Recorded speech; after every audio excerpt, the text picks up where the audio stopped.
Hi, to enable and disable developer options on the Samsung Galaxy A34, as a first step, open Settings and here scroll till the end to see this About Phone tab.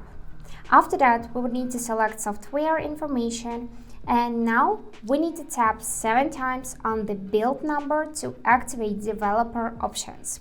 So let's try this out. 1, 2, 3, 4, 5, 6, 7.